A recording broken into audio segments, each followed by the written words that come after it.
Bem, vamos começar.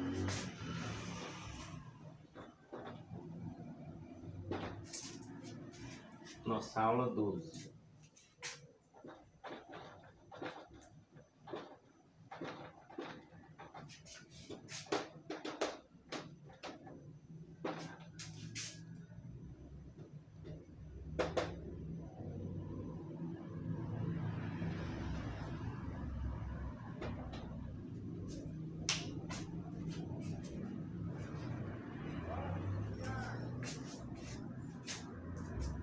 Bem, vamos caminhando após a Reforma e o Renascimento, vamos caminhando para as grandes revoluções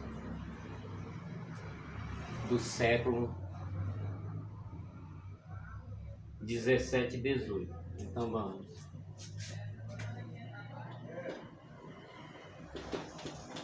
A Revolução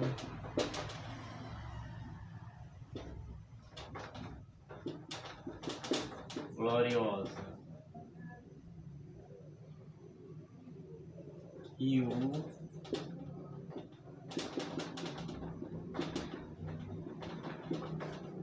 a Revolução Gloriosa e o capitalismo é o assunto que nós vamos estar explorando por hora. Vamos começar pela dinastia Stuart na Inglaterra.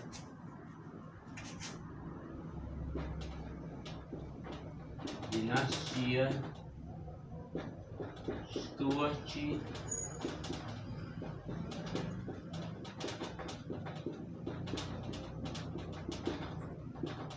na Inglaterra. Durante o século 17, muito importante estarmos ligados, né?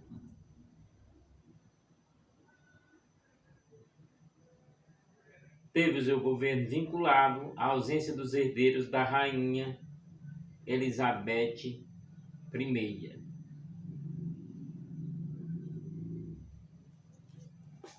Então vamos colocar aqui como destaque Elizabeth I.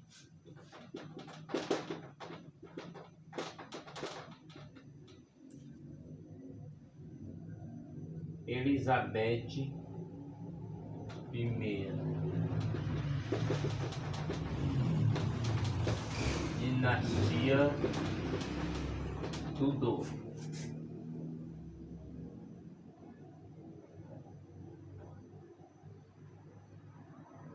Portanto, a dinastia Stuart na Inglaterra durante o século XVII teve sua governabilidade vinculada à ausência de herdeiro da rainha Elizabeth I da dinastia Tudor.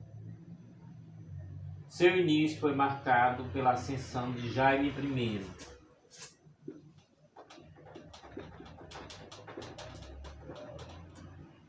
Jaime I, de 1603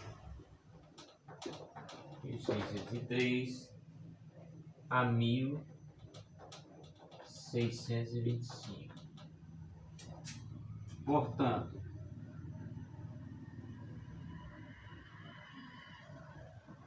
Elizabeth I na dinastia Tudor, tivemos a ausência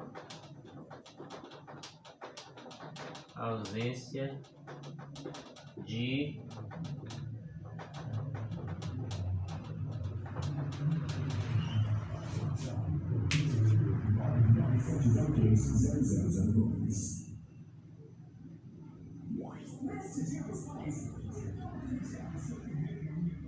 Portanto, a dinastia Stuart na Inglaterra, no século XVII, teve seu governo vinculado à ausência de herdeiros da rainha Elizabeth I da dinastia Tudor.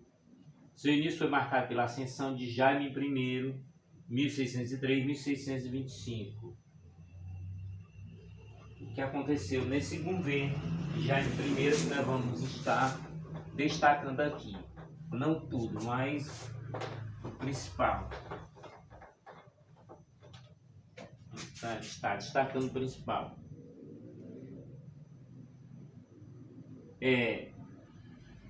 No governo de Jair I acontece a unificação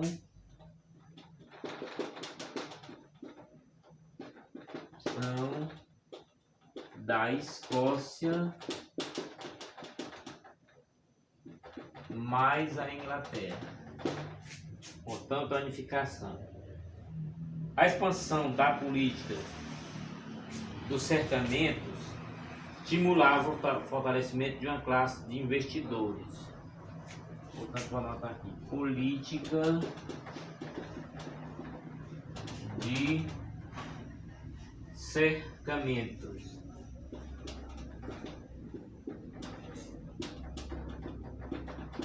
Vamos definir. A política dos cercamentos estimulava o fortalecimento de uma classe de investidores que explorava as propriedades inglesas de forma a conduzir a economia britânica ao capitalismo agrário. As antigas terras coletivas da Idade Média feudal passavam a ser exploradas para atender à manufatura têxtil, desempregando um grande contingente populacional de camponeses, que através do êxodo se deslocaria para o centro urbano, constituindo o significado exército de reserva. O processo do cerceamento acabou contribuindo para o enriquecimento de uma aristocracia fundiária, que, juntamente com os comerciantes, questionavam cada vez mais o poder dos reis. Durante o reinado da família Tudor, as relações entre rei e parlamento foram marcadas pela fragilidade, pontuada por concessões que os reis faziam diante do crescimento da burguesia e nobres, bem como da herança legislativa da antiga Carta Magna. Portanto, quem estava crescendo na Inglaterra? A aristocracia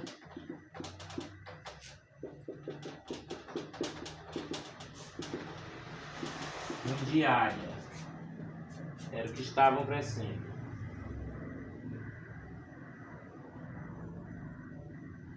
A herança legislativa da antiga Carta Magna, que enfraquecia o poder dos reis, o interesse da dinastia Stuart de estabelecer um absolutismo de direito e de fato, portanto, a adoção de um padrão político centralizador que limitaria e subjugaria o parlamento, influenciou o fortalecimento do conteúdo católico do anglicanismo. Em contrapartida, os burgueses defendiam o aspecto calvinista e fundaram grupos puritanos. No governo de Carlos I, 1625-1648, vamos ver o que aconteceu. Carlos I, 1625, 1648. Os conflitos foram aprofundados, conduzindo a Inglaterra a uma guerra civil. O confronto envolveu os cavaleiros, grupo que apoiava o rei, e os cabeças redondas partidários do parlamento. A liderança de Oliver Cromwell, partidário dos puritanos, representante do interesse burguês, levou à derrubada de Carlos I. E o que deveria ser um governo que realçasse princípios democráticos transformou-se em uma república ditatorial, com apoio do exército. Expressando os interesses da burguesia, foi estabelecido o ato de navegação. Portanto, uma república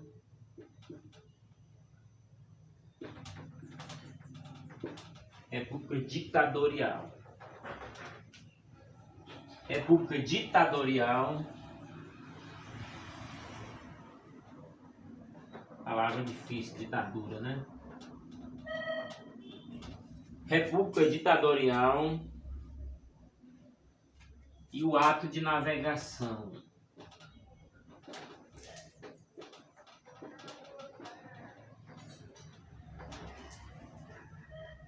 Mil seiscentos e cinquenta e um, para que guarde os anos. Em que ano da história nós estamos? O ato de navegação faria da Inglaterra uma potência comercial marítima, ao estimular a produção naval e a atividade comercial.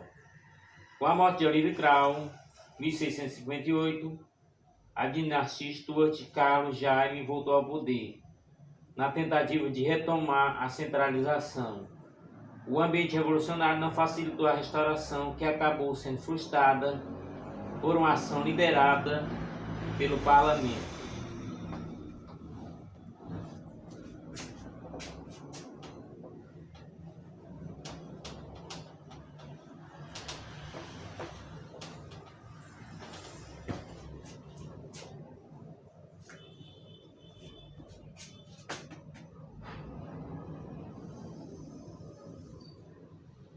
Portanto, o nome Oliver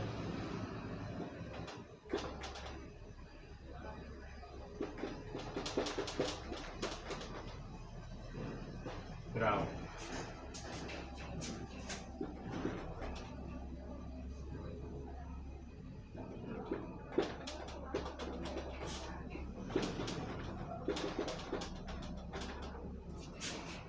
Em 1688, ocorre a Revolução Gloriosa. O rei Jaime II era derrubado. Uma liderança política protestante era posta para governar a Inglaterra. Portanto,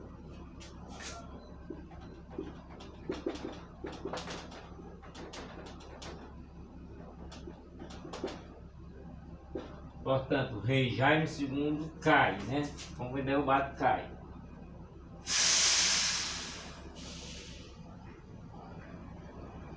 Uma liderança política protestante era posta para governar a Inglaterra. Guilherme de Orange recebe o trono, tendo que concordar em assinar a Declaração de Direitos. Portanto, Guilherme de Orange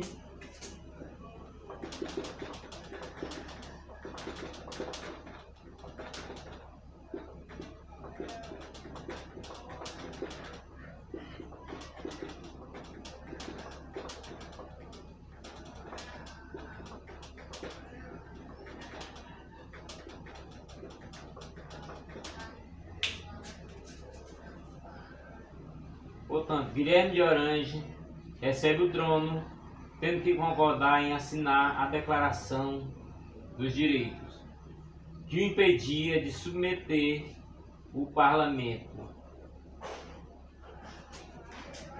Vamos destacar Guilherme de Orange. O Estado britânico lançava os fundamentos de que representa a monarquia parlamentar inglesa, garantindo no contexto do século XVII a liberdade de imprensa, a propriedade privada, a autonomia religiosa, o ato de tolerância, constatando que a Inglaterra forneceu à Europa a estruturação do liberalismo político, compondo as bases do iluminismo, que contribuiria por meio dos princípios liberais burgueses para que este país vivesse a desfrutar do pioneirismo industrial e a hegemonia capitalista do século XVIII e XIX. Portanto, há mais coisa para se anotar aqui, né?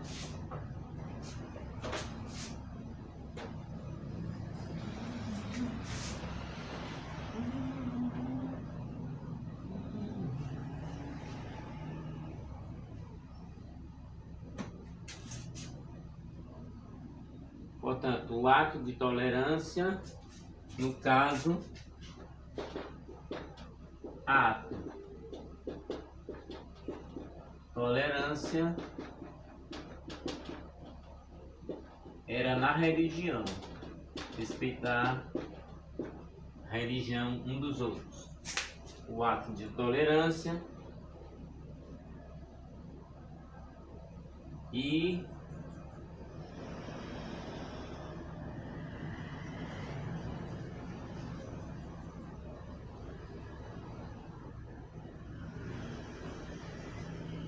finalizando com a hegemonia capitalista do século XVIII e XIX.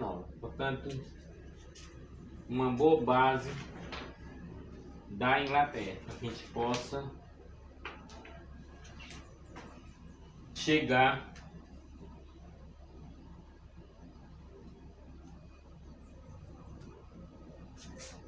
a um pequeno resumo sobre o Iluminismo.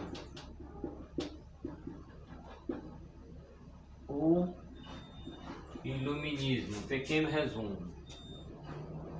O ápice do movimento intelectual que projetou os pensadores liberais burgueses foi o manifesto pelos escritores franceses no século XVIII, enfocando o tema como a liberdade, o progresso e o homem, difundindo tais ideias entre a elite intelectual europeia.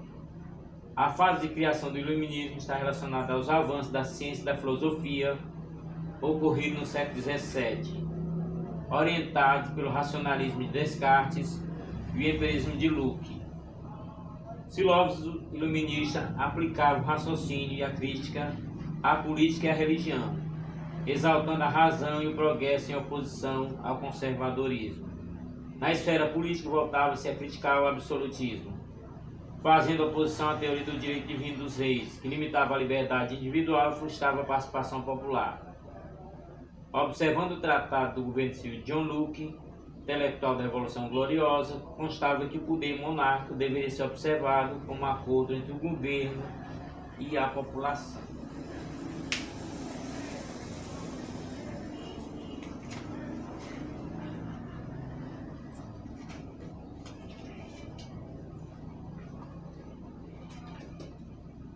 Então vamos destacar aqui o tratado do governo civil, né? Tratado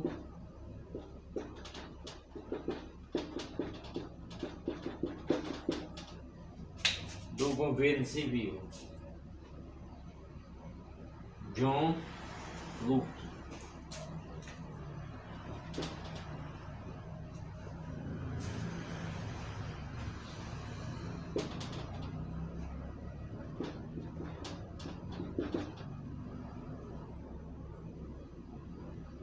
Levando em consideração, né, que era realmente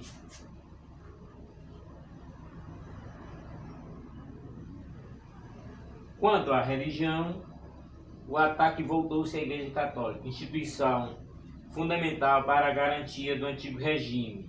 Questionada desde a Reforma Protestante, a Igreja foi alvejada por posturas anticlericais de ateus e materialistas.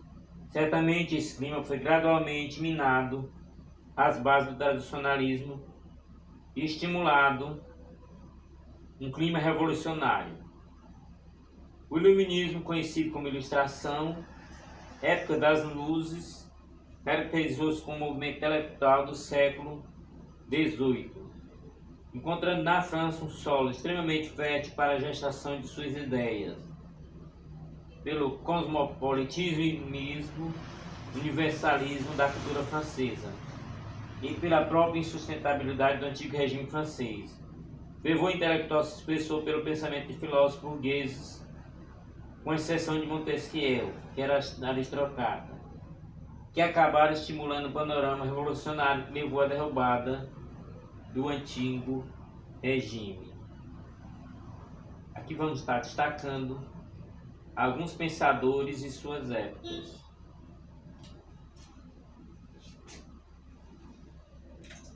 Então vamos lá. Voltaire, né? Voltaire, 1694, 1778. Vejamos qual era a visão desse pensador, né?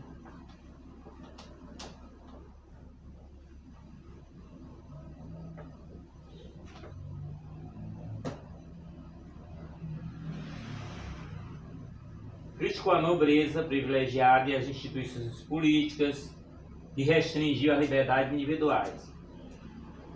Publicou as cartas filosóficas em que as instituições francesas eram ironizadas. Difundiu ideias liberais, defendendo a liberdade política e expressão. Portanto, Voltaire, Cartas Filosóficas, Liberdade Política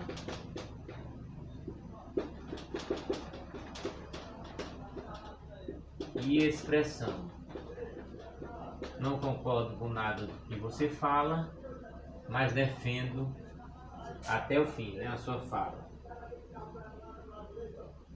Dizia-se deísta, acreditava que Deus estava presente na natureza. Fazia críticas severas à igreja e condenava o absolutismo. Contudo, defendia a necessidade de uma monarquia centralizada, em que o chefe de Estado deveria ser apoiado por filósofos. No caso, seria o despotismo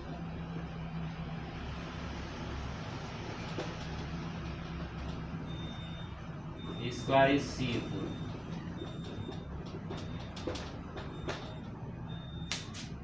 Portanto, os governos deveriam seguir aos conselhos dos filósofos.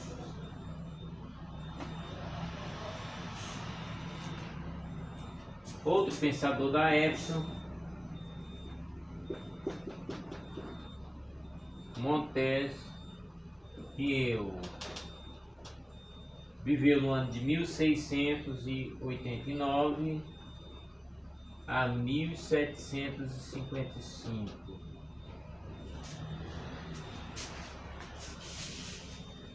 Pertencia à nobreza togada, dentre as suas obras.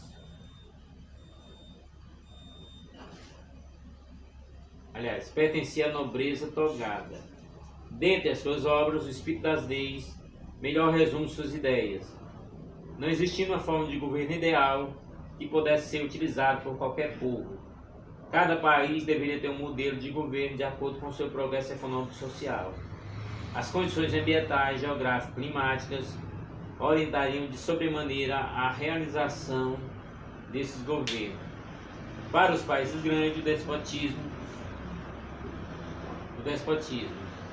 Para os médios, monarquia constitucionais. Para os pequenos, a república. Influenciado por Locke, propôs a doutrina dos três poderes, defendendo a divisão de autoridade governamental em três setores fundamentais: o executivo, o judiciário e o legislativo. Esses poderes agiriam numa perspectiva de equilíbrio e fiscalização. Portanto, no governo de Montesquieu já havia a defesa dos três poderes, Já havia um interesse pelos três poderes.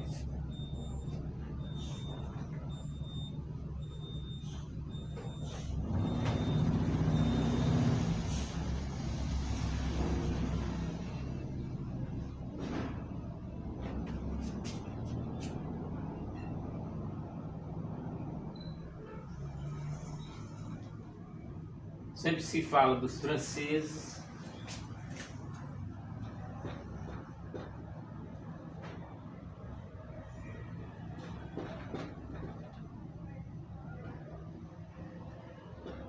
(1712) 1771.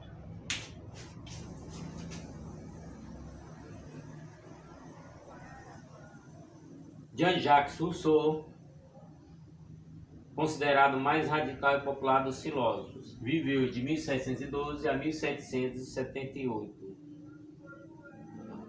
Apresentou um caráter naturalista, chegando inclusive a criticar os demais filósofos. Dentre suas obras, o discurso sobre a origem e fundamento da desigualdade entre os homens, Emílio e o contrato social.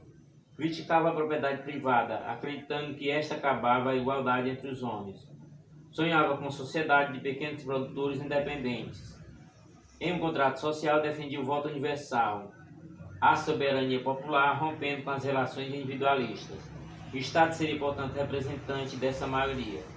O governo deveria ser executor da vontade da maioria, expressa pelo voto universal, em que o contrato social deveria garantir a igualdade, pois todos os associados teriam direitos iguais, fundamento para a liberdade.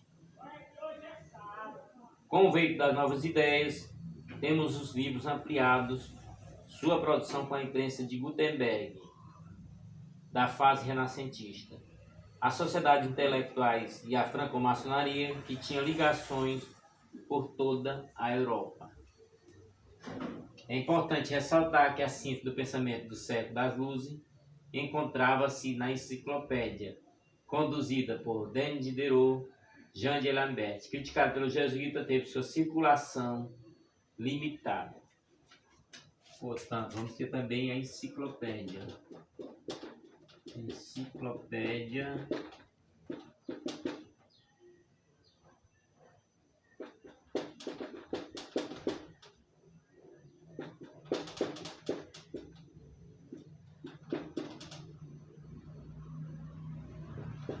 Jean Alembert.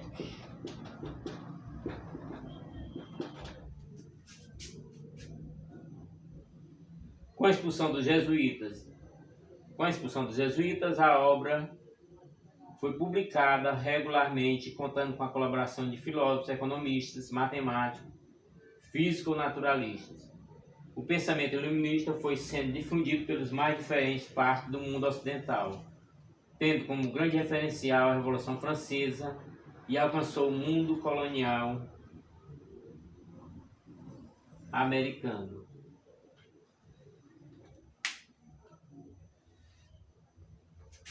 Vamos destacar agora as escolas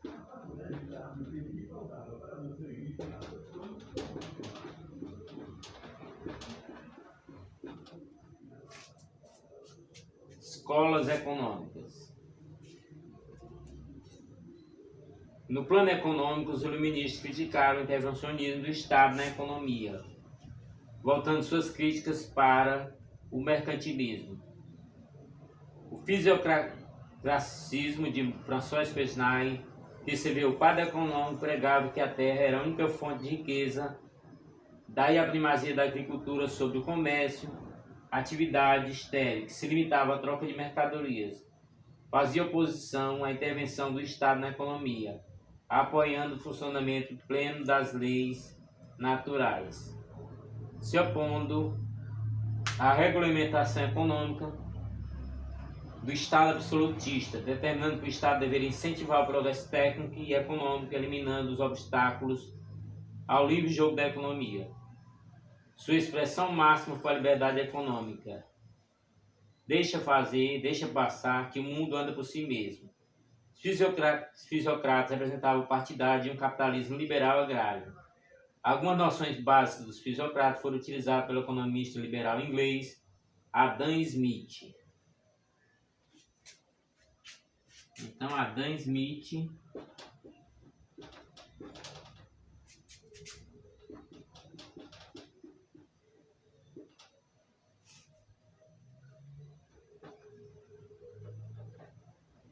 é um liberal inglês, né?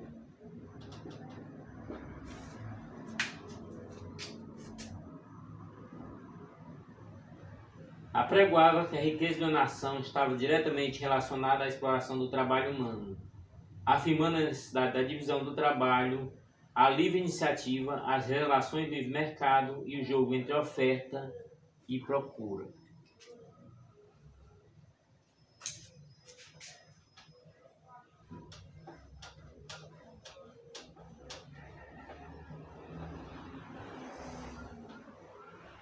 Agora vamos estar falando sobre o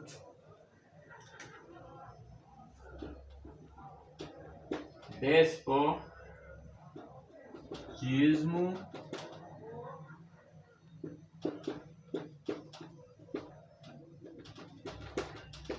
esclarecido.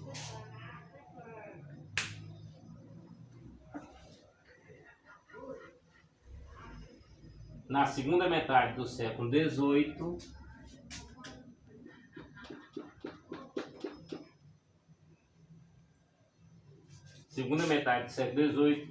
alguns países da Europa passaram a empreender uma política reformista, visando a modernização de seus estados pelos respectivos soberanos, como uma forma de tentar se equiparar às transformações capitalistas em curso na Europa Ocidental. Essa política denominamos despotismo esclarecido. Exemplo: representava uma estratégia de governo que buscava adaptar-se a seu estado a princípios novos, que acabavam contrastando com características socioeconômicas e política atrasada. A tentativa de modernização das instituições administrativas e políticas, e mesmo ligação entre igreja e Estado, chocava-se com os privilégios da nobreza e do clero, fazendo com que os governantes reformistas recorressem ao apoio da burguesia, fraca nessas regiões ou de nova nobreza. A obra desses monarcas reformistas pouco durou, pois retirava-se da enciclopédia apenas os pontos que atendiam aos seus interesses centralizadores. Os principais débitos foram José II,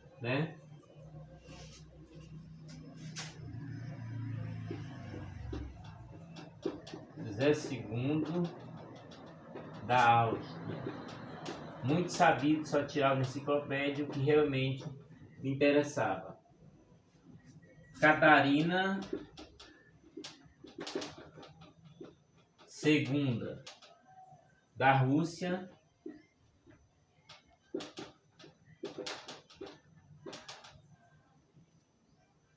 Carlos III da Espanha,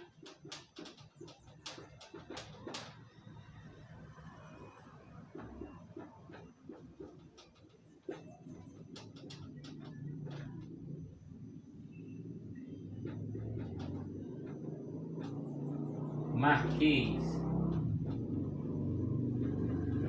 Pombal de Portugal, nosso conhecido da história do Brasil, Marquês de Pombal de Portugal.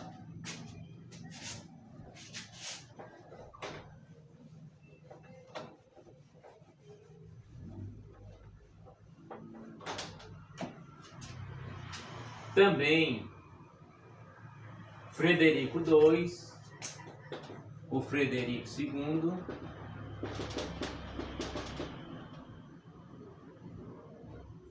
da Prússia,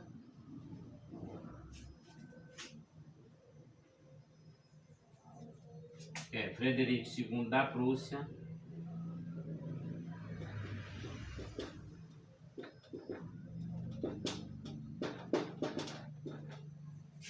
já que a gente falou, José II da Áustria, Catarina II da Rússia, Marquês de Pombal de Portugal, Frederico II da Prússia, Carlos III da Espanha, já colocamos ali. Suas políticas concentravam-se basicamente em 3 setores: racionalização da economia, reforma social e relação igreja-estado. Portanto, racionalização da economia,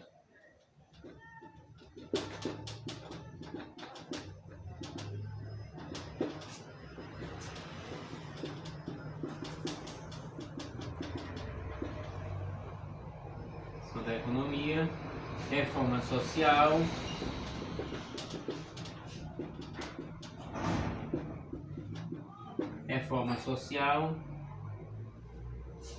relação igreja-estado, relação igreja-estado. Portanto, na enciclopédia foi isso que eles aproveitaram, Exatamente o que se destacaram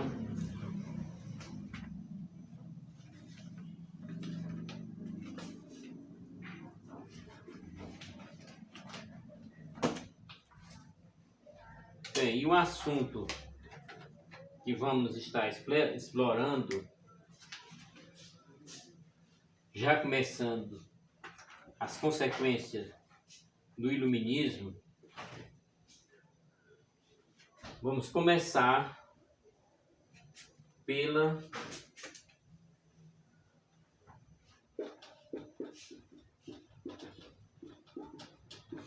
dependência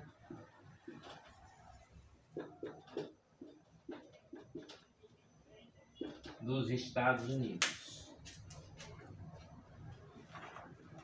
Incrível que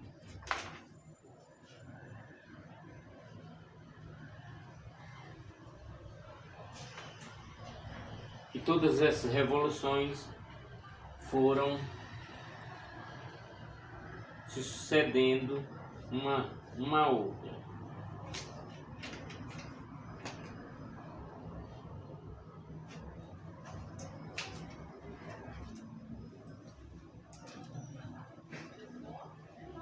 Durante a primeira metade do século XVIII, a Inglaterra não exerceu uma forte fiscalização diante do seu patrimônio colonial na América, pelo fato de vivenciar guerras europeias.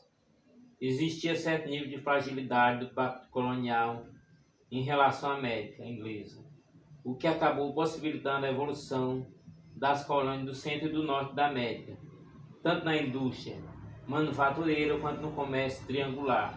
Esse comércio envolvia Nova Inglaterra, as Antilhas e a África, trocando melaço, transformando em rum por escravos.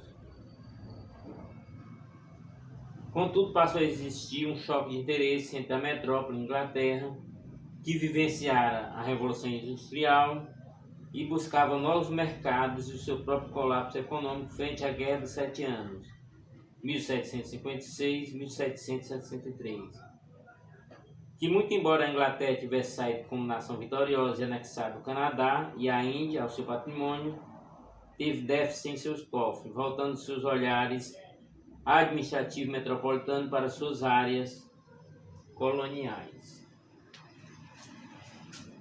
Portanto, vamos começando o assunto independência dos Estados Unidos.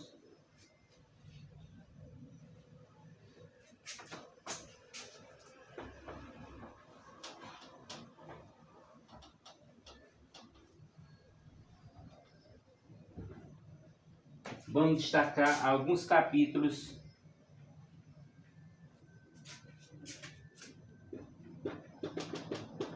medidas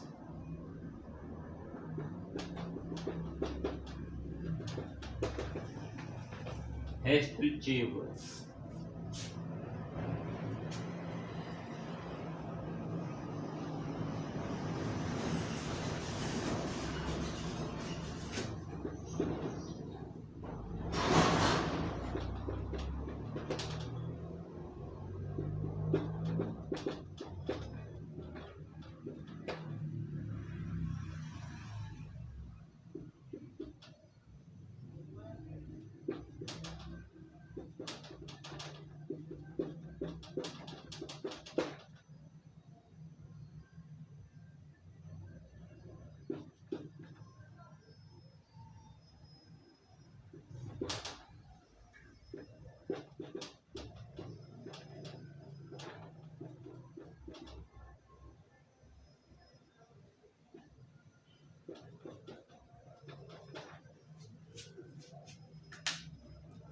Bem, inicialmente nós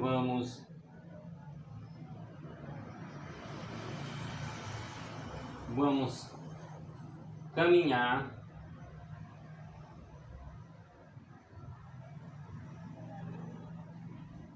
para esses assuntos. Visando o equilíbrio dos cofres, a Inglaterra lançou medidas restritivas. Em 1764, foi lançada a Lei do Selo, determinava que o açúcar não fosse proveniente das Antilhas Britânicas. Sofreria uma pesada taxação. Portanto, o açúcar que não fosse proveniente das Antilhas Britânicas sofreria uma pesada taxação. Essa lei afetava diretamente o comércio triangular da Nova Inglaterra, que adquiria na Antilha não inglesas o melaço para a produção de rum, pagando com produtos alimentícios. Mediante a venda do rum, os colonos não obtinham escravos da África. Os estabelecendo um comércio triangular. Os infratores dessa determinação inglesa eram considerados contrabandistas.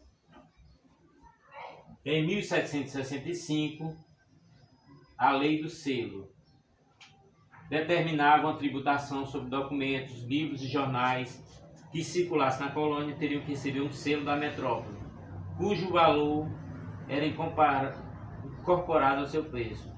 Discordando da medida, os colonos se reuniram no Congresso da Lei do Selo em Nova York. Os colonos decidiram não pagar nenhum imposto à metrópole, sem ter a devida representação no parlamento britânico.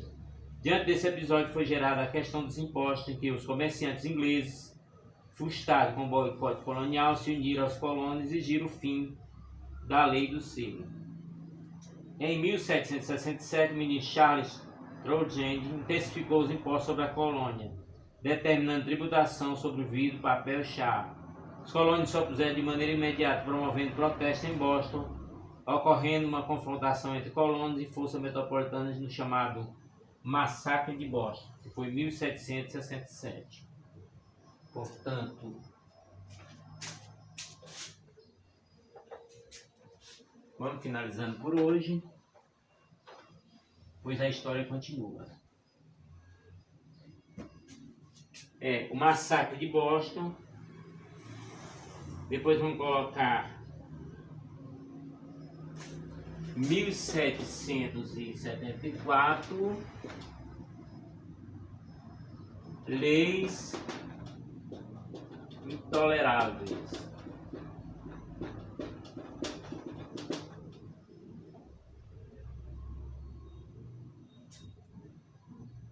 Em 1774 e 1775 tivemos primeiro congresso e o segundo congresso de Filadélfia.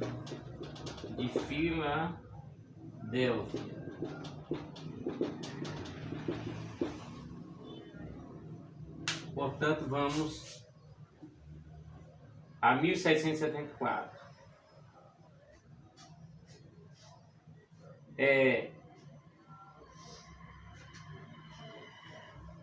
Os atritos levaram a Inglaterra a suspender os impostos, conservando apenas a tributação sobre o chá, que a partir de 1773, através da Tea Act, passou a ser o monopólio da Companhia das Índias Orientais, com sede em Londres. Dentre as manifestações da colônia, a mais importante foi a Boston Tea Party, invasão a 3 navios britânicos e destruição de carga desse navio. Em 1774, a Inglaterra estabelecia as leis coercitivas ou intoleráveis.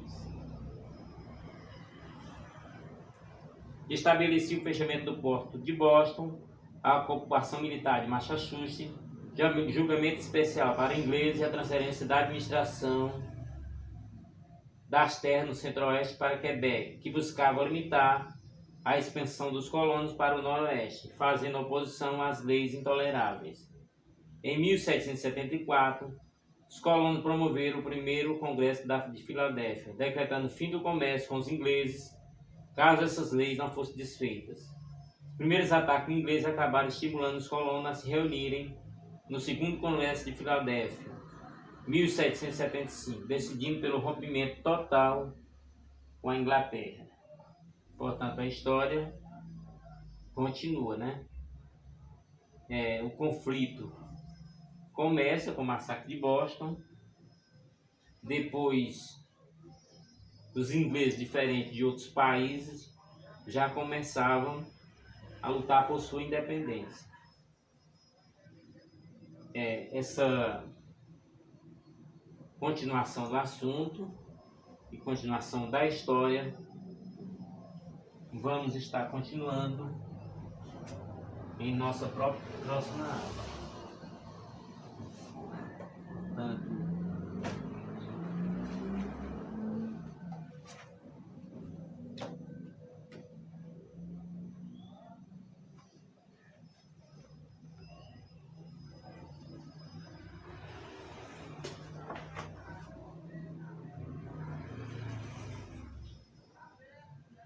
eis o resumo do mundo.